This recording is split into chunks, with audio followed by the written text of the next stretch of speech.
wa bishrah li sadri wa yassir li amri wahlul 'uqdatam min lisani yafqahu qawli amma ba'du. Tuan-tuan, puan-puan, penonton yang dirahmati Allah Subhanahu wa taala. Pada petang ini kita akan membicarakan berkaitan tentang memuliakan atau menghormati tetamu.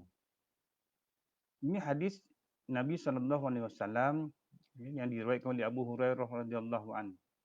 Nabi SAW bersabda mafhumnya. Barang siapa yang beriman kepada Allah dan hari akhirat, hendaklah ia memuliakan tetamunya. Dan barang siapa yang beriman kepada Allah dan hari akhirat, hendaklah ia menyambung tali silaturahim. Hendaklah barang siapa yang beriman kepada Allah dan hari akhirat, hendaklah ia berkata baik ataupun diam. Jadi dalam hadis ini menjelaskan kepada kita bahawa tuntutan dalam memuliakan tetamu. Siapa itu tetamu? Maknanya orang yang datang berkunjung di rumah kita. Dan kita menerima kehadirannya. Jadi Nabi mensyorkan ataupun Nabi menyatakan bahawa hubungan antara memuliakan tetamu dengan iman dia rapat. Sehingga Nabi kata man kana yu'minu billahi wal yawmil akhir falyukrim dhaifahu. Siapa yang beriman pada hari akhirat, hendaklah ia memuliakan tetamu. Allah berfirman dalam surah Ibrahim. Allah cerita tentang kisah Nabi kita Az-Zariyat. Surah Az-Zariyat ayat 24 hingga ayat 27. Tentang kisah tetamu Nabi Ibrahim AS. Kita nak cerita, nak bacakan ayat dalam bentuk terjemahan saja. Apa dia Allah berfirman? Sudahkah sampai kepada kamu wahai Muhammad perihal tetamu Nabi Ibrahim yang dimuliakan? Ketika mereka masuk mendapatkannya lalu memberi salam dengan berkata, salam sejahtera kepada kamu. Lalu Ibrahim menjawab, salam sejahtera juga kepada kamu. Sambil dalam hati Nabi Ibrahim berkata-kata bahawa mereka ini orang yang tidak dikenal. Kemudian ia masuk mendapatkan ahli rumahnya atau isterinya serta dibawanya keluar seekor anak lembu gemuk yang dipanggang. Lalu dihidang kepada mereka sambil berkata, silalah makan. Ini Allah cerita tentang kisah Nabi Ibrahim bersama tetamu. Tetamu datang rumah Nabi Ibrahim, tetamu yang tidak diundang. Sikap Nabi Ibrahim tak tanya kenal daripada mana, siapa kamu, siapa dan sebagainya. Nabi Ibrahim terus mempersilakan masuk lalu menghidangkan makanan. Apa yang dilakukan oleh Nabi Allah Ibrahim ini, Imam Ibn Katsir dalam tafsirnya mengatakan bahawa, dalam tafsir Al-Azim mengatakan bahawa Imam Ahmad dan kebanyakan para ulama mengatakan wajib melayani tetamu yang datang bertandang ke rumah. Ini Imam Ahmad bin Hanbal dan ramai lagi ulama-ulama yang menghukumkan berdasarkan firman Allah Ta'ala tadi, berdasarkan peristiwa Nabi Ibrahim dikunjungi tetamu, maka hukumnya iaitu wajib. Kata Syekh Amin Al-Shankiti, dalam kisah Nabi Ibrahim ini ada beberapa pengajaran yang boleh diambil. Satu ialah, pertama, pengajarannya segera menghidangkan makanan dan minuman untuk tetamu. Kita tak payah tanyalah tamu nak minum ke, nak makan ke, dah minum ke, dah makan ke. Orang Melayu ni dia banyak budi bahasanya. Walaupun tekak betul-betul kering, nak cakap betul-betul haus, tak adalah. Susah nak jumpa. Kecuali mungkin budak-budak muda yang sekarang yang telah terbuka fikiran, yang dah belajar luar daripada tempat yang terkeluar daripada budaya kampung sebagainya, dia lebih terbuka. Orang tanya, dia kata terang, bukan saja haus, makcik, lapar lagi ni. Dah 2-3 hari tak makan. Tanpa terus terang macam tu. Tapi orang dulu nak cakap selesai. Dia mengharapkan tuan rumah sendiri faham. Dan biasanya tuan rumah zaman dulu faham. Cuma tuan rumah zaman sekarang memang tak faham. Dia nak terus terang. Jadi kisah Nabi Ibrahim ni, Syekh Imam Amin Al-Shankiti mengatakan bahawa pengajaran pertama ialah segera menghidangkan makanan dan minuman untuk tetamu. Jadi yang kedua, hidangkan yang terbaik yang ada dalam rumah tu. Kalau ada dalam rumah tu yang terbaik roti lah. Kalau biskut lah. Kalau mi lah. Kalau biryani lah. Kalau KFC lah. Ini daripada pengajaran yang diambil. Yang ketiga, mendekatkan makanan kepada tetamu. Jangan letak makanan jauh. So tetamu makan tapi jauh. Makanan tu depan tuan rumah. Tetamu jauh. Suruh tetamu makan tapi makanan tak sampai kat dia. Jadi pengajaran ialah dekatkan makanan. tuan rumah kena makan dahulu berbanding tetamu. Sebab tetamu nak makan dulu dia rasa macam pelahap sangatlah makan dulu ni. Tapi adab Islam mengatakan tuan rumah kena jamah dahulu makanan. Sebab Nabi Ibrahim dia makan dulu sebab suruh tetamu makan, tetamu macam segan-segan, dia diambil dia makan dulu. Yang keempat, bercakap lemah lembut dengan tetamu. Ini pengajaran yang kita boleh ambil. Pada satu ketika zaman Nabi SAW, ada seorang isteri mengadu pada Nabi tentang keletihan sikap suami yang sentiasa membawa tetamu ke rumah. Sehingga isteri kata, "Ya Rasulullah, saya letih ya Rasulullah. Setiap kali datang, tetamu datang ke rumah, suruh minum, suruh makan. Bukan seorang dua, ramai. Jadi sampai tahap saya dah letih ya Rasulullah nak sediakan makanan dan minuman dan kadang-kadang saya benci dengan perangai suami. Suka membawa tetamu, suka bawa kawan-kawan balik ke rumah.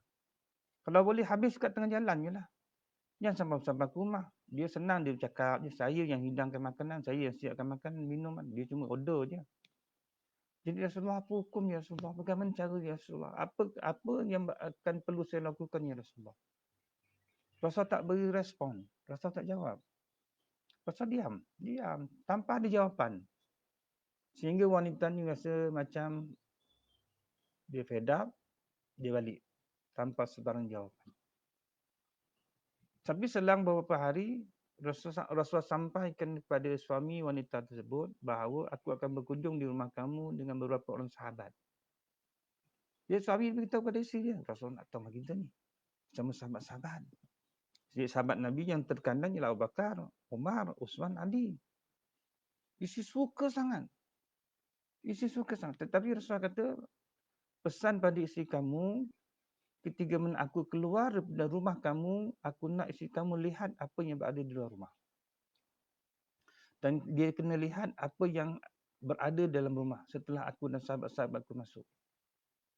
Jadi suami dia macam heran, apa dia Rasulullah, kenapa perlu isteri dia tengok. Rasul tak cerita bahawa isteri dia pernah datang mengadu kepada Nabi. Rasul tak tutup aib isteri dia. Rasul kata, supaya isteri kamu memerhatikan macam mana aku masuk rumah kamu bersama dengan para sahabat dan memerhatikan bagaimana aku keluar dari rumah kamu bersama para sahabat. Dia itulah yang dipesan pada isteri. Rasul kata pada Kak Abang, bila Rasul sampai rumah, Rasul akan bersalam, Rasul minta izin untuk masuk, dia akan benarkan Rasul masuk. Dan awak disuruh oleh Nabi perhatikan apa yang berada di depan rumah kita atau dalam rumah kita ketika mana Nabi masuk dengan sahabat-sahabat. Dan bila Rasul dan sahabat-sahabat keluar, awak diarahkan untuk tengok apa yang keluar yang berada di luar rumah. Ya, dia minta keluar lah. Bang, apa dia bang? Berilah keluar bang, ada kat Rasul kita sesuatu ke ataupun Abang rahsiakan satu kat saya. Suami dia kata, saya tak tahu ni. Tak tahu apa pun. Rasul cakap begitu dah saya sampaikan. Akhirnya sampailah masanya Rasul datang ke rumah. Isteri sudah menunggu di hadapan pintu. Bila Rasul pergi salam dan minta izin, suami dia membenarkan Rasul masuk. Bila Rasul masuk dengan para sahabat, isteri dia nampak banyak buah-buahan dan makanan yang sedap-sedap dibawa masuk sekali. Rasul tak bawa apa-apa. Sahabat-sahabat tak bawa apa-apa. Dia nampak makanan, buah-buahan yang betul-betul sedap bergerak masuk dalam rumah dia. Seronoknya amat sangat. Sebab dia membayangkan ini mungkin mukjizat Nabi ni. Hanya Nabi saja yang masuk ke rumah membawa seperti itu. Malaikat yang bawa makanan-makanan, buah-buahan yang sedap-sedap ni. Sudah berbicara, Rasul minta izin untuk keluar. Isteri dia diarahkan untuk merhatikan Rasul keluar. Bila Rasul keluar dengan sahabat-sahabat, isteri tengok di hadapan pintu depan rumah dia penuh dengan ulat-ulat yang busuk-busuk. Yang menjijikkan. Menakutkan, sungguh menakut-nakutkan. Dia takut sangat sebab nampak binatang yang jijik, ulat-ulat yang jijik kotor sudah keluar daripada rumah. Sehingga Rasul tanya, apa yang kamu nampak tadi? Dia kata, ya Rasulullah, ketika mana Rasul masuk tadi, saya nampak buah-buahan. Makanan-makanan sedap masuk dalam rumah sekali. Tapi bila Rasulullah keluar dengan para sahabat, saya nampak penyakit-penyakit, ulat-ulat, semua sekali busuk-busuk yang kotor-kotor dah ada keluar rumah. Rasul kata, itulah habuan kamu menyambut tetamu. Tetamu masuk dalam rumah, dia bawa rahmat. Dia bawa buah-buahan, dia bawa kenikmatan. Bila dia keluar dari rumah kamu, dia bawa semua penyakit-penyakit yang ada dalam rumah kamu keluar. Ibarat dia bawa ulat-ulat, kotor-kotoran yang ada dalam rumah, keluar dari rumah kamu. Semenjak daripada peristiwa tersebut, isteri dia bukan sahaja tak halang. Isteri sentiasa tanya, bang, bila lagi kawan-kawan abang nak datang? Suami tersenyum. Oh, okeylah. Alhamdulillah. Ada perubahan nampaknya. Isteri dia sudah nampak bahawa kesihatan, kebahagiaan rumah tangga setelah kehadiran tetamu, setelah keluar tetamu, dia nampak bahawa semakin baik, semakin baik, semakin. Rezeki dia tak pernah kurang. Penyakit dia semakin kurang. Kekotoran dia rasa rumah hilang semua sekali. Keluar bersama-sama dengan tetamu.